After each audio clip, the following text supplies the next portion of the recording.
Hello family of Fortnite, BallaTW here, and throughout the Fortnite Champion Series, we're going to be trying to get more acquainted with the world of competitive Fortnite. Today, we're going to be discussing the 3 different stages of a competitive Fortnite game: the early game, the mid game, and the late game, and what different players have as their goals during these stages in order to achieve the ultimate goal, the Victory Royale. Let's start with the early game. Also called the looting phase, this is where all players are attempting to secure their chosen landing spot and maximize their loot potential. In competitive Fortnite, every game matters, so players try to strike a balance between high loot opportunity and safety so as to not waste a game by being eliminated early. Do you drop at a high loot POI like Retail Row or Paradise Palms?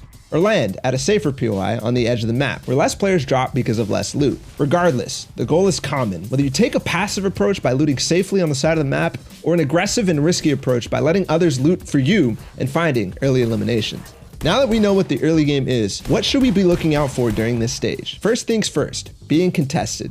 The first realization players make when landing is whether you're being contested or not, to prepare for the upcoming possible fight. Trios want to try to force your opponent into the more disadvantageous position cut off from loot potential. Either they have to make a desperation push, or they're stuck with less loot where you can easily clean up. That's just the beginning, as even though it starts off high intensity with all the different POIs being contested, it quickly slows down as the rotations begin towards first zone. Looting doesn't end here, and most competitive players will have a loot path which optimizes their possibility for finding the crucial mobility and weapon upgrades. Thanks to the new battle map feature in the replay mode, we can study these loot paths and rotations quite easily these days. So go check that out in any replay from the Fortnite Champion Series by going into the Compete tab and finding your favorite player. It will vary from game to game, but generally, we move into the mid game around the middle to end of second zone. The mid game is the calm before the storm, before the storm circle gets too small where it forces the engagements.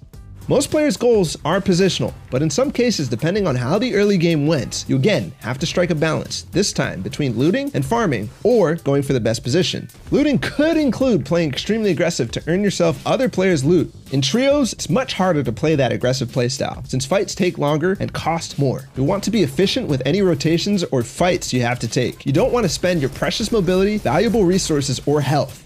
This is why you'll see a lot of the top players look directly for center zone in the mid game. When you're in the center zone, you end up giving yourself the most chance of being in the next storm circle when it gets revealed. You'll then have to go less distance and thus spend less materials. Finally, the end game, the most exciting, hectic, thrilling, and difficult part of competitive Fortnite. Experiencing an endgame can be confusing and hard to process, but it will also be one of the most rewarding and fun times to play and watch. This is when you take all the advantages you built in the early game and the mid game and use them to push yourself to a Victory Royale, and also find as many eliminations as possible. In the current Fortnite Champion Series format, every elimination matters, just like it did in the World Cup.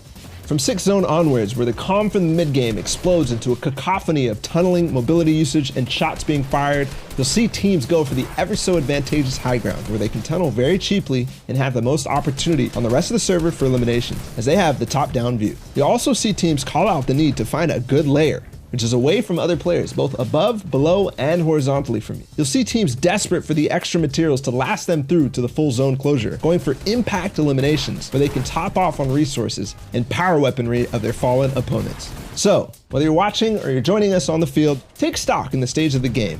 The early game, when you're trying to get the best possible loot while it's still available. The mid game, where you're balancing positioning while maintaining what you built during the early game. And finally, the end game, where you spend all the advantages you set yourself up with to earn the Victory Royale. Use this to form your game plan in order to earn as many series points weekend after weekend. And maybe next time, we'll be watching and highlighting your top plays. This was BallaTW, and I'll see you in game.